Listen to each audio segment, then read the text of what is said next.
because what's the alternative? Why am I so focused on this mindset thing? It's not because I'm trying to be, this like incredible motivational figure and like inspire the world. It's because the alternative is feeling bad about it. The alternative is getting pulled down into this sucks and getting defeated. There's only so many hits you can take emotionally before, I say it all the time because I've been there and I see people around me in my industry who are so talented, who quit. So many people around me have quit, and it breaks my heart because they're amazing people, beautiful people who can do it, man. Like, they have what it takes to do it. Some of them even more talented than me.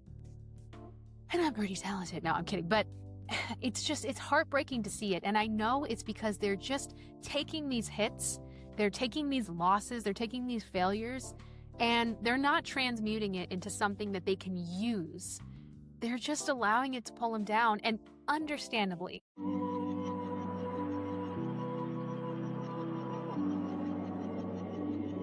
Let me tell you that I've had this dream since I was 13, watching MTV. What's going on, friends? Welcome back to Dreams Not Deferred.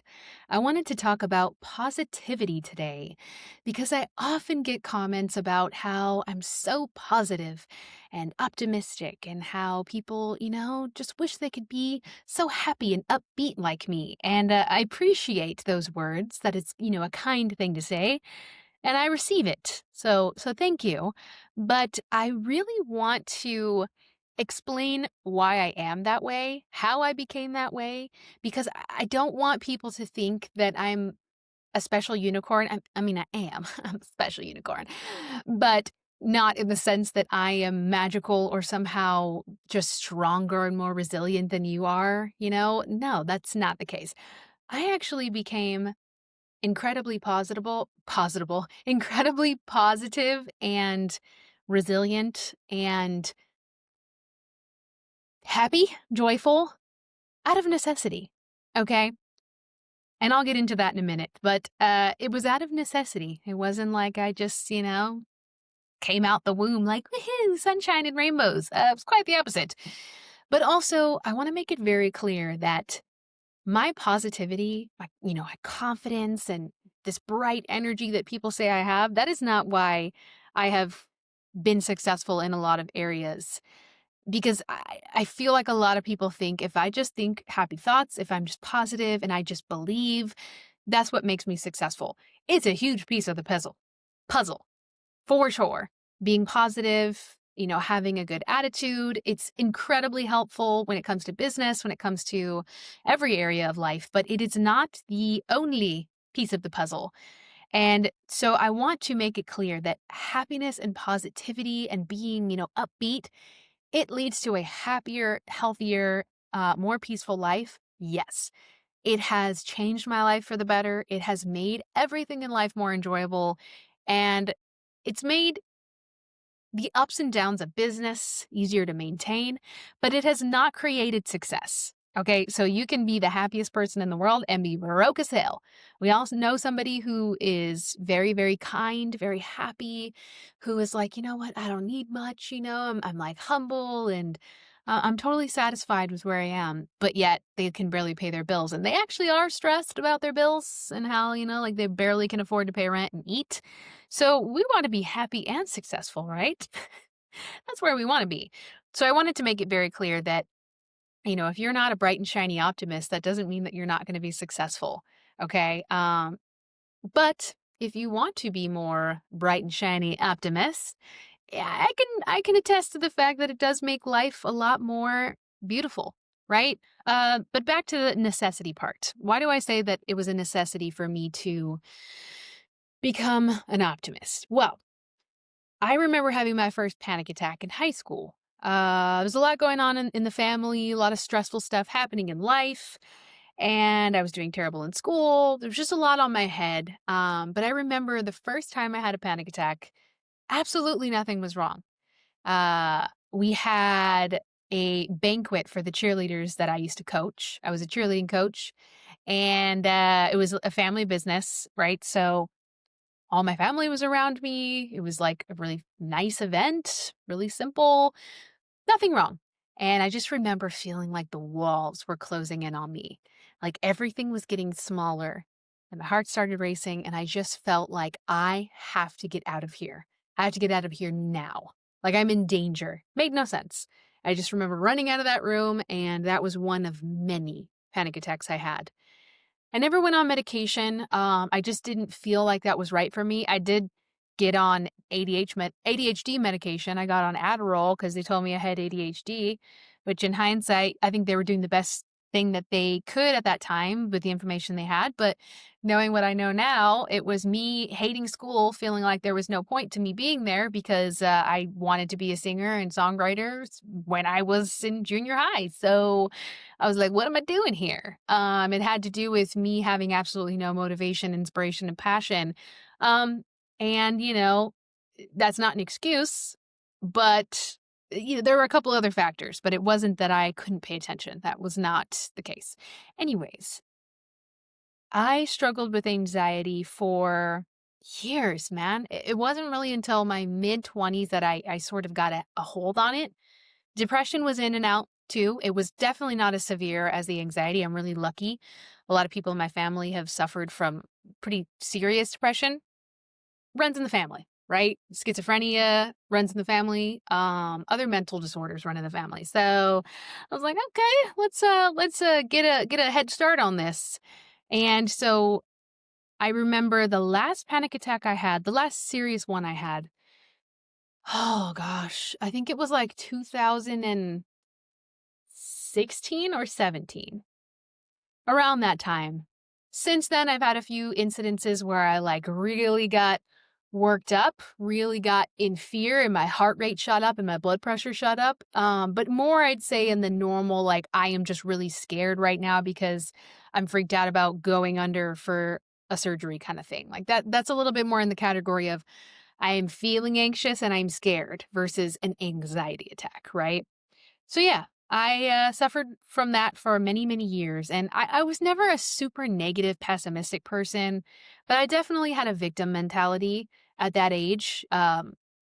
Even up to like, oh my gosh, probably 26, 27, I was still in that mode of like, well, it's not fair, like people are mean to me. I got bullied and all, justifiable reasons, one after another. This person did this to me. We struggled with money. There's alcoholism in my family, and so that's a reason for me to wallow in self pity. So I had all that going on. And it just got to the point where my anxiety was so intense and I would have these panic attacks and I was hospitalized twice for panic attacks. I'm like, can I keep living like this forever?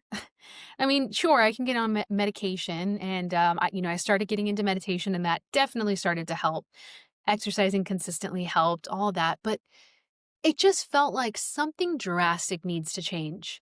That and like I had barely graduated high school. I was one F away from not walking in graduation. Okay, so I knew I wasn't dumb.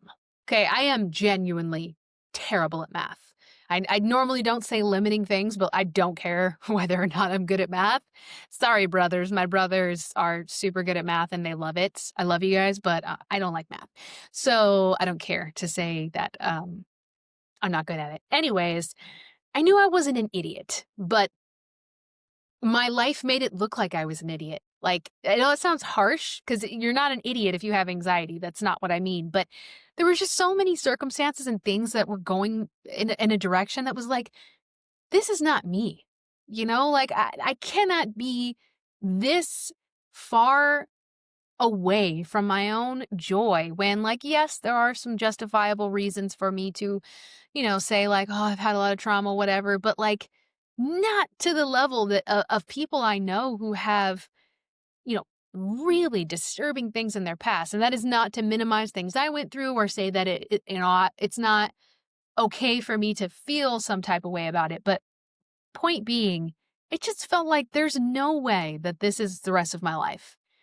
So when I was in my early to mid 20s, I had watched The Secret, The Law of Attraction, all that. But the people that were in there, I think it was oh, it wasn't Tony Robbins, but I had gotten into Tony Robbins because of recommendations. Lisa Nichols, Jack Canfield. It was reading their books and listening to their speeches that kind of set me on the path to personal development because I started using these mindset techniques and really, getting out of victim mentality, becoming the victor, right? Which is kind of the step up from being like, oh, life's just hard, everything's hard, and poor me, I didn't get the right, hand of cards dealt to me. It got me out of that, and my anxiety started to reduce, right? Ultimately, I'm in a very different space now where I'm not like motivation, discipline. I have motivation and discipline, but it is coupled and balanced with compassion and being in flow and getting in alignment. We'll talk about that on another video. But when I started transitioning into being an incredibly positive optimist, it was because I was sick and tired of feeling like crap. I was sick and tired of having this giant up and down, not the normal, like, yeah, sometimes things happen. You're going to get sad. You're going to get upset. You're going to lose people and things. Like, there is certainly a wave. There's certainly, an up and down in life. That's life. But it was so extreme. My emotions, and part of having anxiety is, or in a lot of other mental disorders, is that the mood swings, the highs are high and the lows are low, man. I got tired of that. And I'm like, there has to be another way. I cannot live forever like this. This is crazy. So I got deep into the motivational stuff. But I really started to shift my mindset over the last few years because I realized that whether or not I was disciplined or motivated, whether or not I was becoming successful and, living out my wildest dreams, I had this constant feeling of waiting for the other shoe to drop. Even when things were going good, there was always this underlying feeling of like anxiety, right? Like, I don't know, like this is maybe too good to be true. I've been feeling good for a long time. Like I'm waiting for something else, or always being in lack. Ooh, cool. I'm making more money now. Ooh, cool. I finally do music for a living. Oh, but it's not what I really want. It's not songwriting projects with major artists. It's not Billboard charting hits. It's doing music for like random people who just like pay me. Oh, poor me. I'm not, living my ultimate dream yet at 33. Like life is just absolute crap, I guess. I just got tired of being in that state. So for me, this whole long story was just to say it was out of necessity because I just felt like I need an extreme change. So I started becoming delusionally positive, right? Now, when I say that, I don't mean that I did not allow myself to feel emotions. I don't mean that I bottled anything away, that I pushed anything down. When I would experience a loss, when I would have a heartbreak, when I would get sick, when I would get angry, I would let myself feel those things. And I wouldn't lie to myself. I never lie to myself and say, like, something good is coming out of, oh my God, somebody passing away. That's just insane to tell someone, well, you should look for the best in every situation. Sometimes you're grieving and you're just sad, and that's okay. You're human. And weirdly, there's a beauty in sadness because when you're really sad, you appreciate love and joy and happiness 100 times more, right? You can't experience great happiness if you haven't experienced some sadness because contrast is what actually shines the light on things, right? You know what you do want much more clearly when you know what you don't want, when you experience what you don't want. So I just, out of necessity, started really shifting my mindset to do my best to just look for a positive spin on everything. And what that started to do for me was raise my level of happiness, raise my level of peace, raise my level of well being by quite a bit. And it really, really helped get the anxiety down. Now, I did meditation, I learned breathing techniques, I, exercised regularly. But a lot of it was that positivity, that self-talk, that even if I was feeling anxious, talking to myself and saying, it's okay, you're okay, we've been through this before, you're safe, sure. But a lot of it was also saying, like, hey, how beautiful that you get to experience such intense feeling. You're so alive. I know it sounds weird, but I got delusional with positivity, not in a toxic way, but in a way of, if I'm going to feel this, because it's not going away, right? When I feel sad, it's not going away. When I feel angry, when I feel anxious, it's not in a heartbeat going away. So we might as well make the best of it, right? Because what's the alternative? Feel worse and worse and worse. And again, this is not about pushing anything down. It's not about trying to sprinkle sugar on top of a piece of poop and be like, oh, look, it's not so bad. I've covered this poop in sugar. You're still not going to eat it. It's poop. It always comes back to poop with me. But, anyways, it's not about being toxic with your positivity. For me, it's about, as much as possible, choosing the better feeling thought, choosing the better feeling outlook, because it feels better. Why not feel better, right? So, yes, it has changed my life. Yes, I'm incredibly positive. I'm not happy all the time. I have a lot of stress that I'm still working through. I am still really, really working through. Me and my husband talked about it today, my issue with patience. It's something that I'm getting better with, but I still walk around and say that I'm not successful yet, while all my friends and peers say, you're killing it. I'm like, no, I'm not. What are you talking about? I don't have Billboard charting hits. That's my dream. I don't have it. I'm not signed to any publishing deals, production deals. I don't have any songs that are on the radio. I've been doing music for actually 2 decades now, and I'm still not where I want to be. I'm a failure in a lot of ways. Like, that's what my mind says.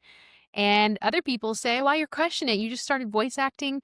You know, Officially, it'll be 1 year auditioning by the end of February. So by the end of next month, it's almost been a year.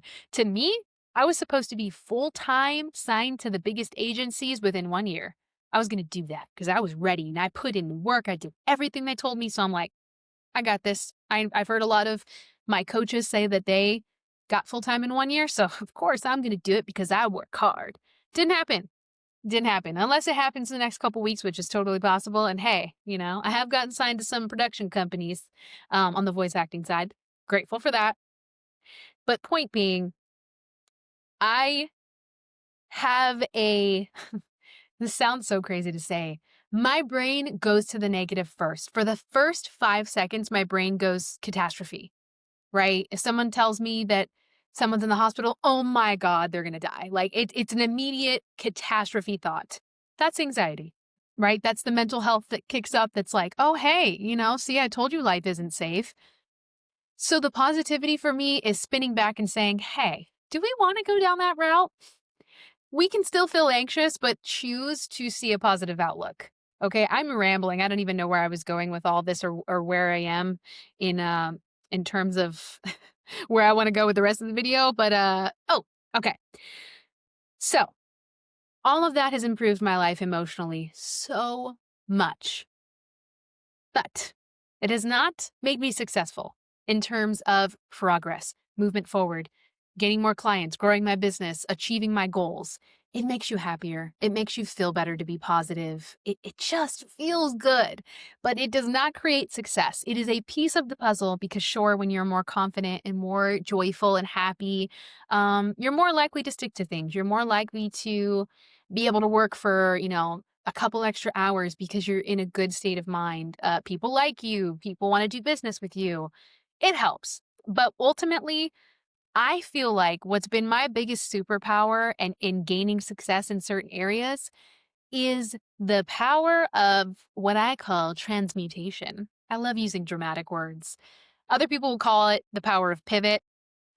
It's like positivity, right? But it's a little different. So the power of transmutation for me, it's kind of like the law of attraction. It feels like this universal truth.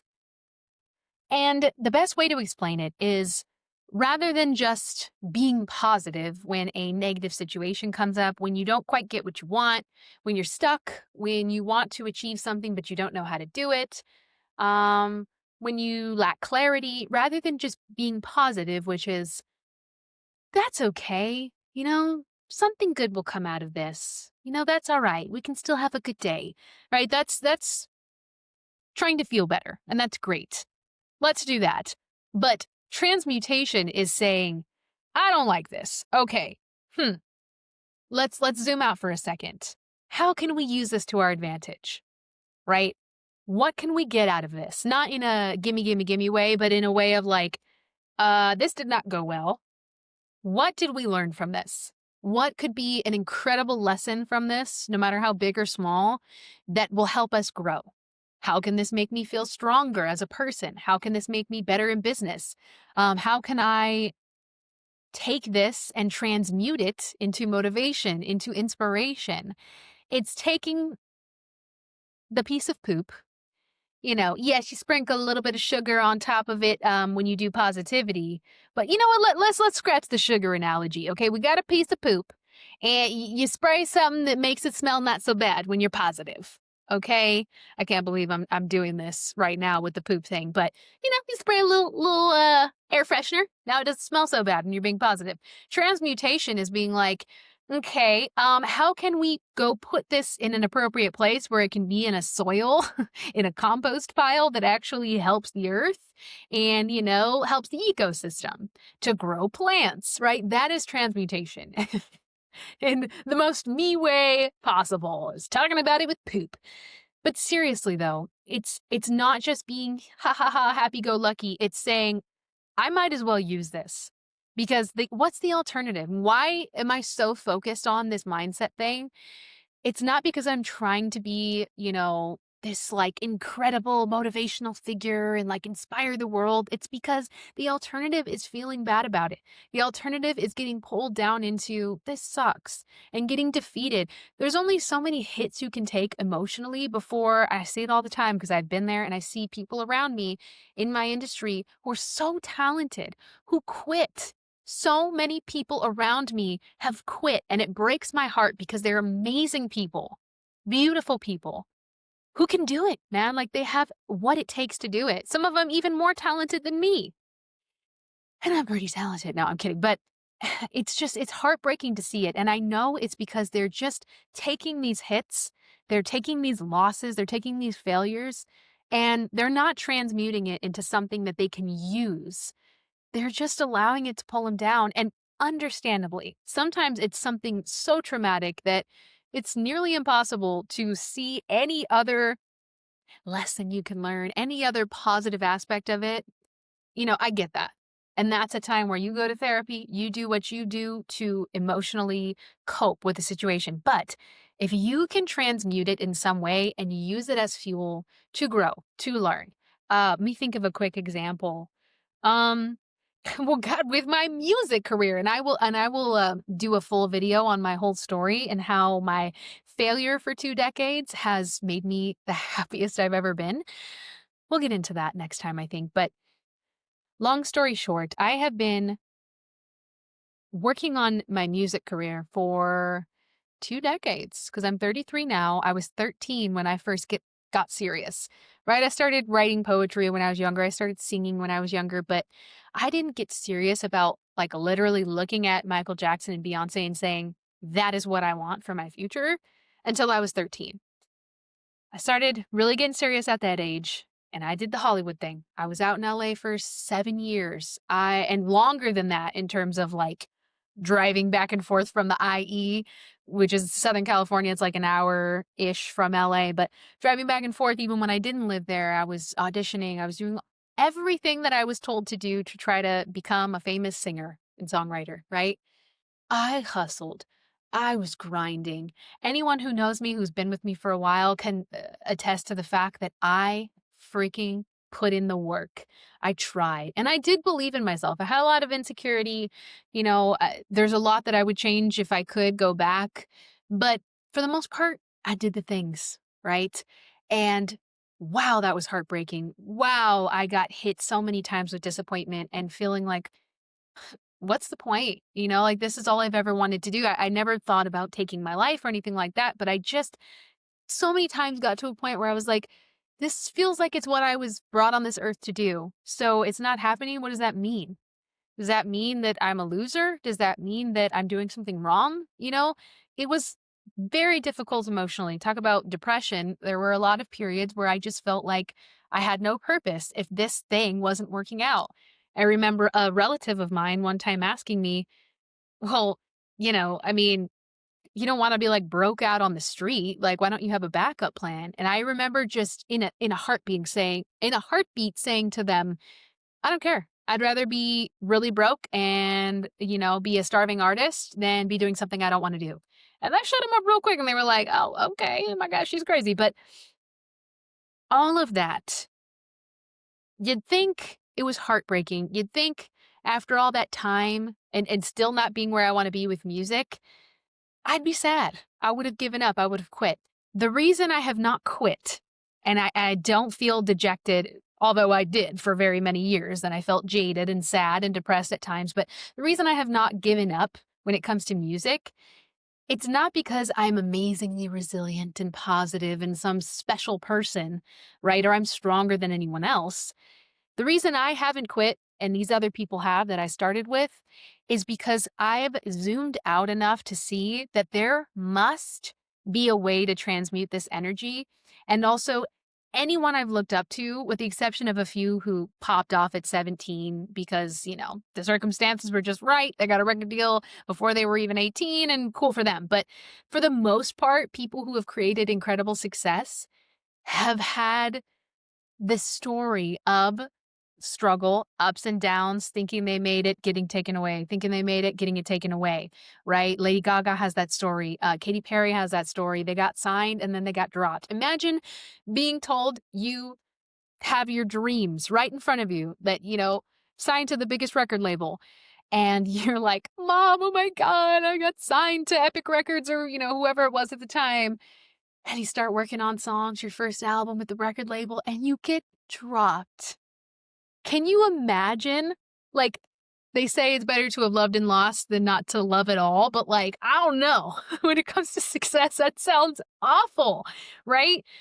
Because I had heard so many of those stories, and because I truly have the belief that if something is in your heart, it is meant for you. There is no, "Well, that's just not meant for you, honey. It's just not working out. It's just not meant for you." No, I don't believe that. It's okay if you do. I do not agree with that, though. I truly believe that if it's in your heart, it's in your future. Now, will it look exactly the way that you have it pictured in your head right now? Not necessarily. And that is what I'm bringing this whole long rambling conversation to now is the reason I did not quit was because I was willing to see, how can this serve me? How is this serving me? How is this good? How could this possibly be good? Because otherwise I'm just miserable and sad and I'm just going to quit and give up. So I kept asking that question. What is this happening for? Why is this happening? Not in a why me way, but in a like, I wonder what this is leading to. And now I don't know what's going to happen in the next couple of years with my music stuff, but I can tell you this. I realized over the last couple of years that my heart is in creating. I love creating. I love writing. When I was a kid, I loved to write poetry and write songs and create little stories and draw and paint and dance and do choreography and all of this stuff. What I loved was creativity. What I loved was creating and bringing creation to life through my voice, through acting, through dancing. The whole performing famous artist on stage thing, I actually hate. I never liked doing shows.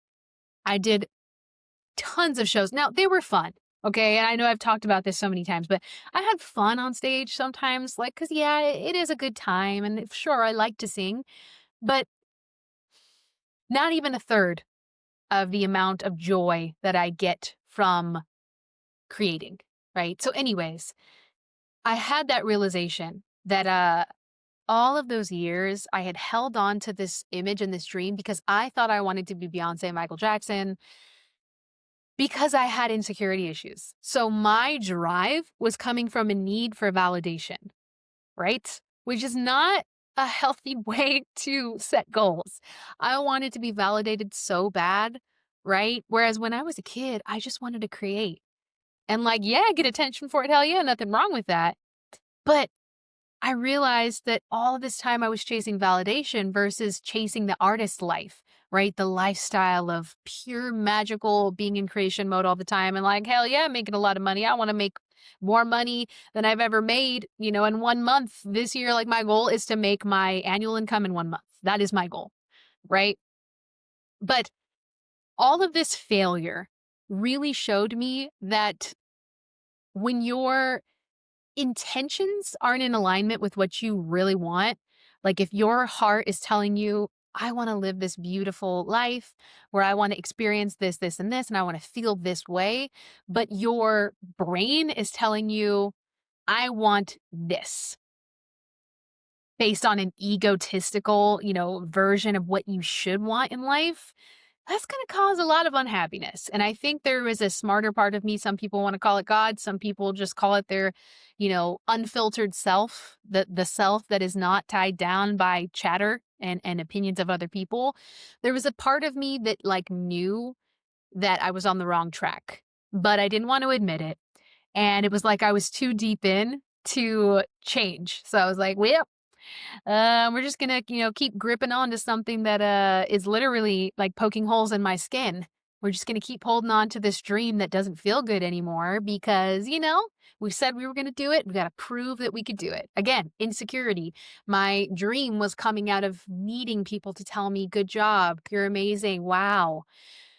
So the transmutation for me over the last couple of years was taking all of this failure, taking all of these years that I tried to be this famous music artist and it didn't happen, and it didn't happen. Transmuting was stepping back and going, okay, if I could give a reason behind this, what would it be? Right? It's an interesting exercise. If I could attach a reason to this, like, why is this happening? What would I say?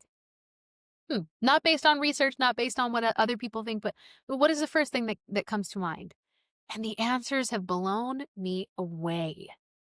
I needed to experience chasing this artist lifestyle because it led me into getting vocal training. It led me into getting, some serious like one-on-one time with producers, and my voice completely transformed. Like I still have the same style, but my vocal ability has transformed over the last 6 years immensely because I was so focused on becoming Beyonce, right? Had I not had that vision, had I known that, oh, I just like want to, create and enjoy making music in the studio and make good money, I don't think that I would have pushed myself to that level of wanting to be the best, wanting to be the best I could possibly be. I don't think I would have done it.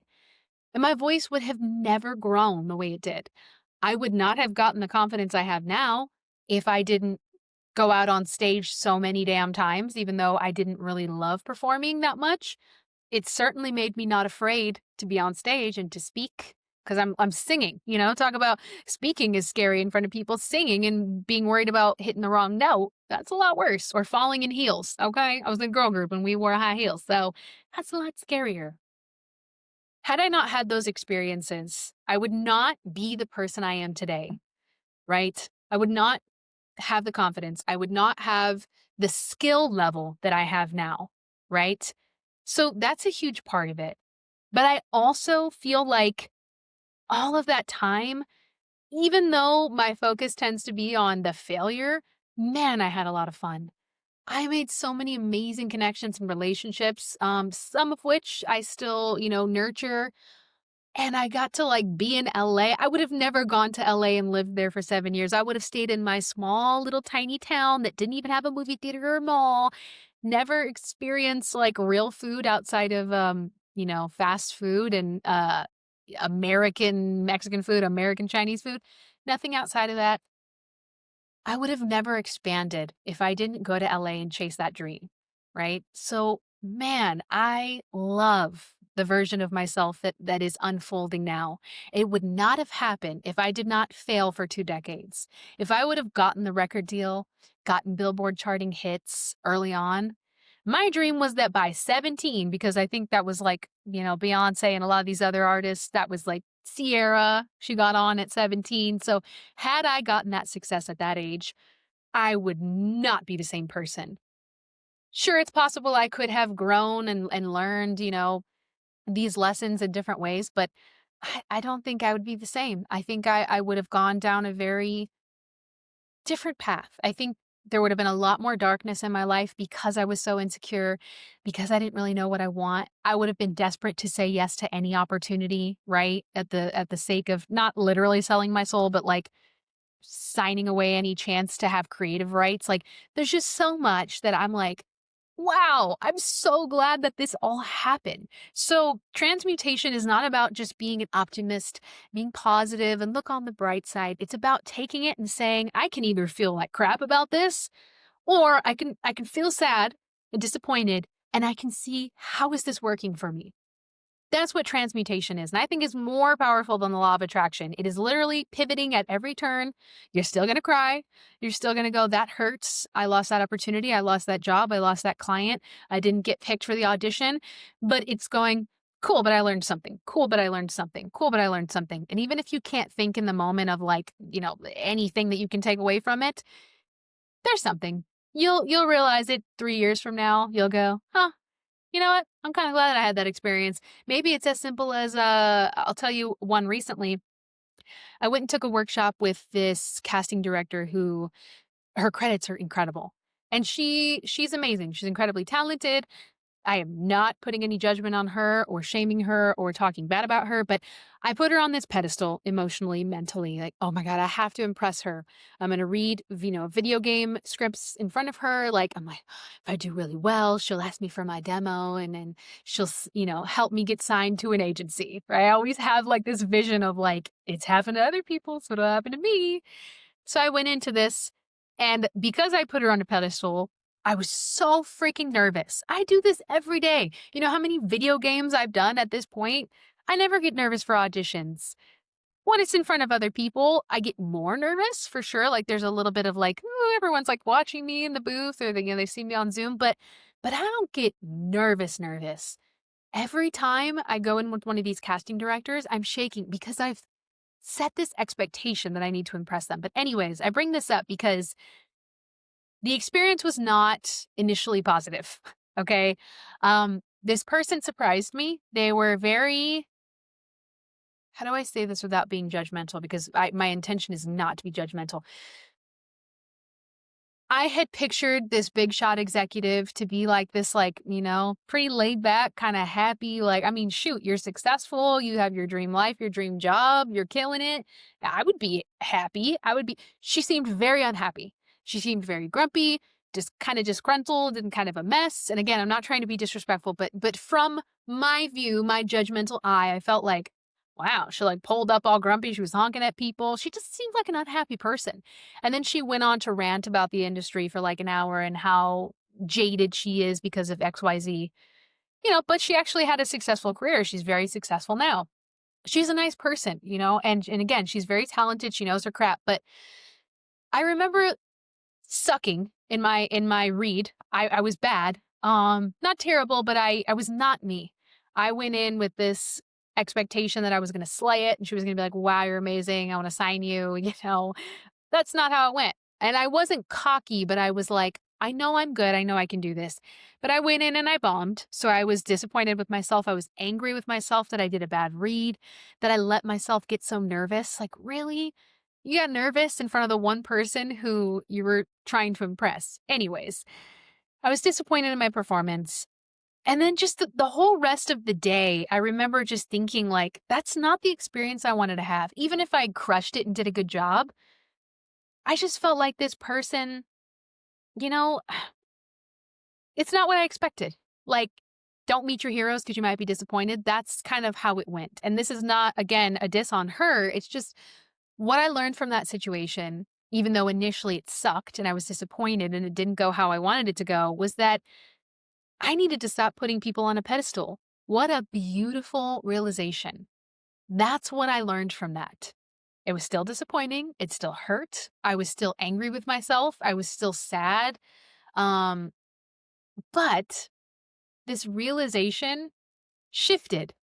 And I have not taken a casting director workshop since because I know I need to fix that. I need to adjust that belief that I need to impress these people.